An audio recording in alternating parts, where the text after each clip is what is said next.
Hey guys, this is learning target 3, key features of parabolas.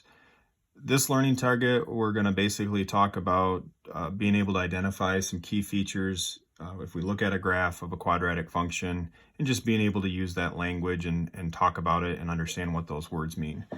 So go ahead and pause the video where you need to. If we get to a new topic and you feel like you need to pause it to write some things down, feel free to go ahead and do that. So, like I said, key features of parabolas. Remember, a parabola is basically the graphic representation of a quadratic function, and those parabolas look like that. And one of the key features of a quadratic function on a graph is a vertex. The vertex is the highest or the lowest point on the graph. And we can see here, this quadratic function here, we can see our vertex, the lowest point would just be this bottom point here. So we would label that as the vertex. And we would label this as the vertex.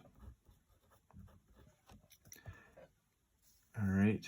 And the vertex can either be a minimum or a maximum because it does create that U shape. So this would be known as a minimum. All right, so this vertex would also be known as a minimum, and this vertex point here would be known as a maximum, because we've talked about minimums and maximums before. It's the maximum or the minimum point on the graph of that function. All right. Always those minimums, maximums, the vertex, those are described using a coordinate pair. So we would, if I were to ask you guys in the practice that you have after this one, I'll be asking you guys to identify the vertex or the maximum or the minimum. You would describe that using a coordinate pair. So you would give me an X value and a Y value. When we get to the bottom of this page, we'll do that down there and you'll see that. So the other thing that we talk about when we describe parabolas, quadratic functions on a graph, is end behavior. End behavior describes whether each end is going up or down. It's pretty straightforward. I mean, we can see with a parabola like this or like this, we can see that the end value or the end behavior would be, you can write it as something like this, up and up. You could write it as arrows showing that the parabola is its end behavior. It's basically going up here and up here. If both ends are going down, then we can write it as down, down, or we can use kind of a visual here.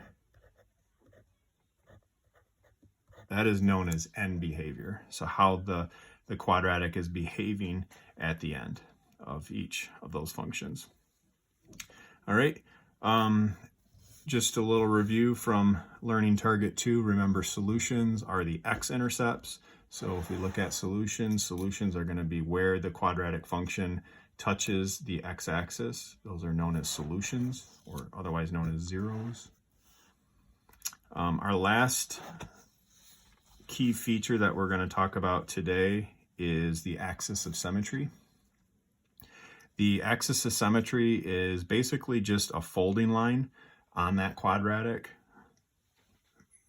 Move this camera down just a little bit so you can see it.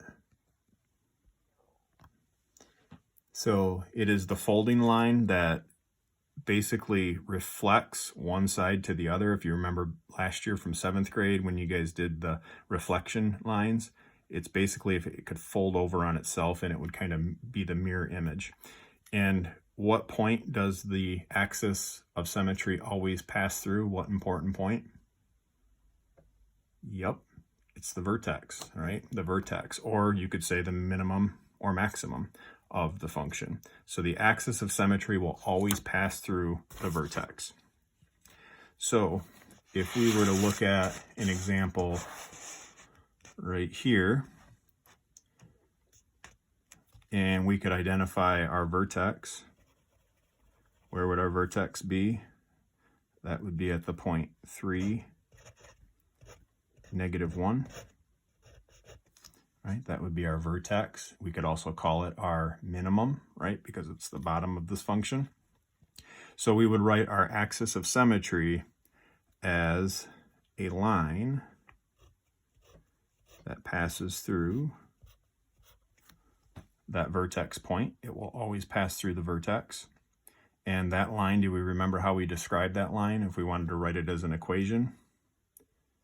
That would be a vertical line at x equals 3. So this would be known as the axis of symmetry.